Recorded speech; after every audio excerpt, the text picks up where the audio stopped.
Bismillah ar-Rahman ar-Rahim. The lecture of today is hypersensitivity, and the objective of this lecture is to determine the types, mechanisms, diseases, diagnosis, and treatment. First, we must know what's hypersensitivity. Normally, the immune response remove antigen by various mechanisms without extensive damage to host tissue, while under certain circumstances this inflammatory response can have a harmful effects resulting in significant tissue damage. So this inappropriate immune response is called hypersensitivity. So the hypersensitivity is not an exaggerated or an increased in immune response from its name, while hypersensitivity instead it's an inappropriate immune response to an antigen. It leads to damage to the normal tissue. Normally, there is no damage to the normal tissue when remove the antigen, which is the normal immune mechanism. While in the hypersensitivity, there is an exaggeration, there is a damage to the normal tissue when the immune response remove the antigen or pathogen from the tissue. And this hypersensitivity occurs in both humoral or cellular immunity, and discovered by two scientists, Gall and Coons, who discovered four types of hypersensitivity. Type 1 hypersensitivity, which is the uh, main antibody in this type is IgE, while in type 2 hypersensitivity, it is the main mechanism is the antibody-mediated cytotoxic hypersensitivity, while in type 3 it is immune complex-mediated hypersensitivity, while in type 4 is delayed type hypersensitivity. So this is the four main mechanisms involved in the hypersensitivity, like the main actors in the term. So type 1, which is the main subject in our lecture, is the IgE-mediated hypersensitivity. Here we start with the new subjects with type 1 hypersensitivity, or it's called IgE-mediated hypersensitivity. The antigen here is called the allergen in the type 1 hypersensitivity. And this is the human body, and the allergen either poison plants, either animal scratch, pollen, latex from the gloves, pollen from the plants, bee sting, or bee sting, medication like penicillin, food like nuts and shellfish, orange, fish, and pollen from through the inhalation, dust, house dust mite, mold and mildew, and animal dander, and this allergen enter the body either by inhalation, either by ingestion, either by injection, either by the skin contact. So the known pathogenesis of the type 1 hypersensitivity, first exposure to the allergen. This is the human being, and this is the allergen. Here, for example, by the inhalation. So the allergen inhaled by the human beings or by the individual, and then enter the body, and this allergen will bind to the IgE bind to the bind to the antibody on the surface of the nerve B cell. As you know, B cell act as antigen presenting cell.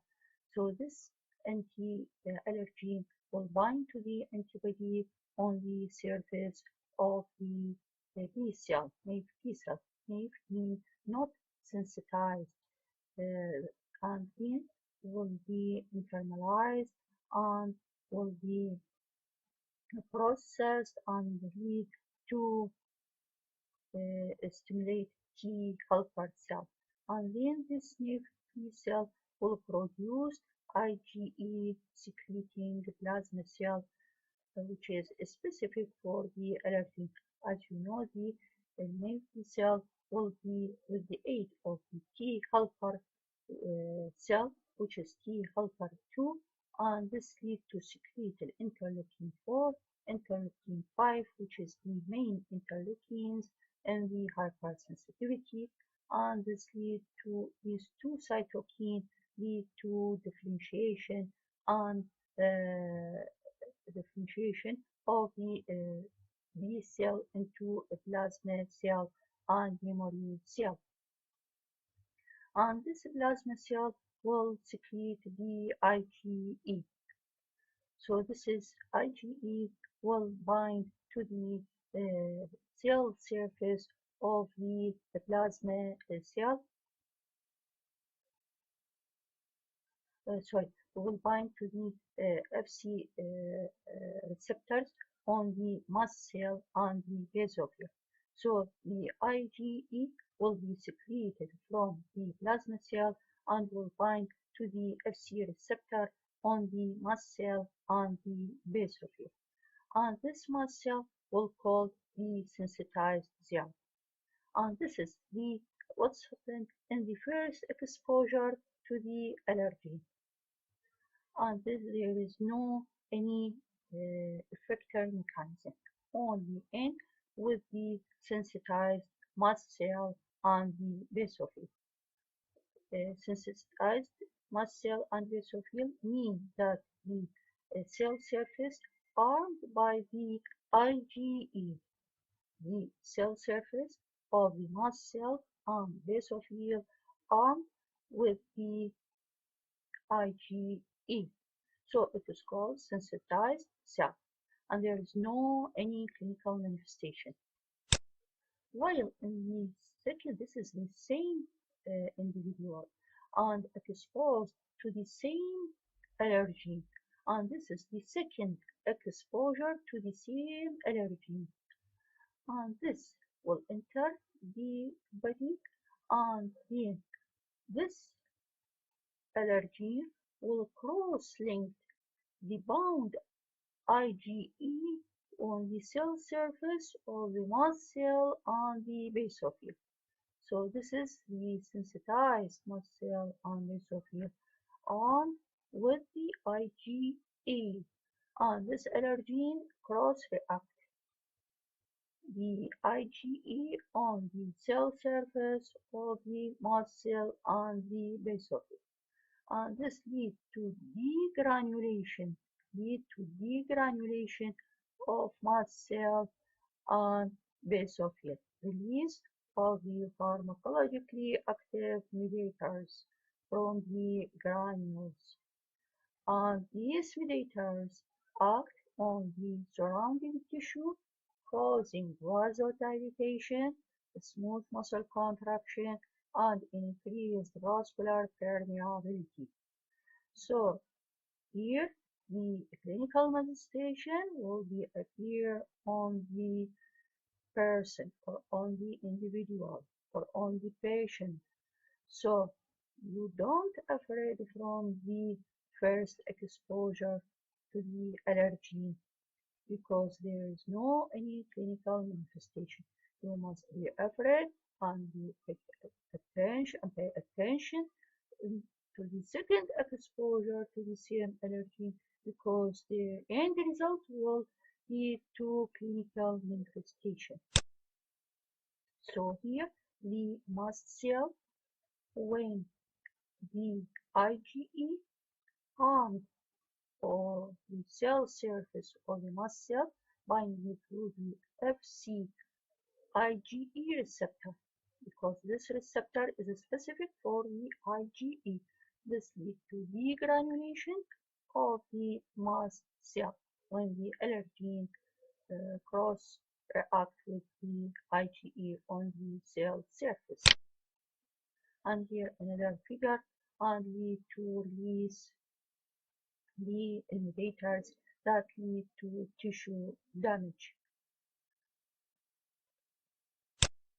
So types of mediators. We have two types of mediators, primary mediators and secondary mediators. The primary mediators mean produced before the granulation and stored in the granules.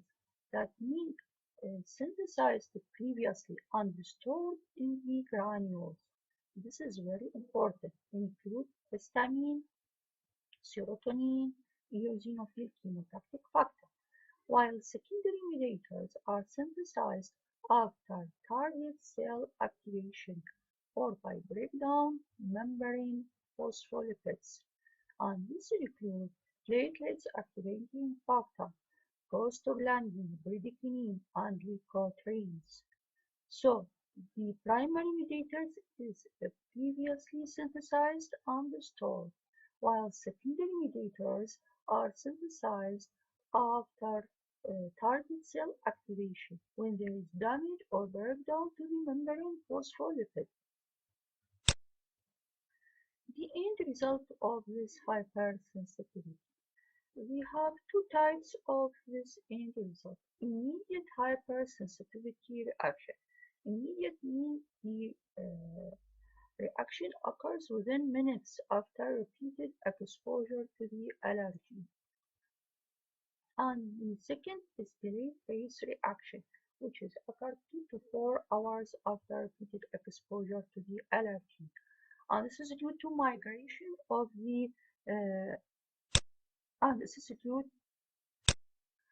is due to migration of the uh, of other leukocytes such as neutrophils, lymphocytes, eosinophil, and macrophage to the initial sites. And cytokine from the mast cell may also play a role in the persistence of long-term effect, which is the late phase response in the asthma. And the clinical manifestation. There are two types of clinical manifestations. Systemic anaphylaxis, which is shock-like state and often fatal and occur within minutes. And best example, penicillin is BV-norm. And what's shock? Shock is a serious condition that occurs when the cardiovascular system is unable to supply enough blood flow to the body. That means causing inadequate tissue perfusion. That means the heart cannot pump blood to the different organs of the body.